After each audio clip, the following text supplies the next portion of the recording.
Hi guys, in this video I will show you how to change notification sound on Messenger. Firstly, tap on your profile photo on your left upper side.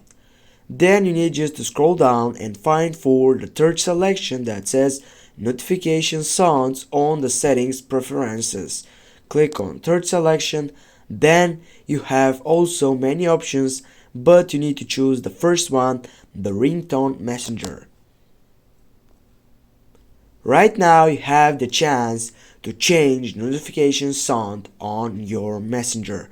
For example, it is the messenger tab. We'll go with this section, or maybe this. No, we'll go with candy, then get back. And now guys, with this we have changed our notification sound on Messenger. Thanks for watching. Don't forget to hit that like, share the video. See you soon guys. Have a nice day.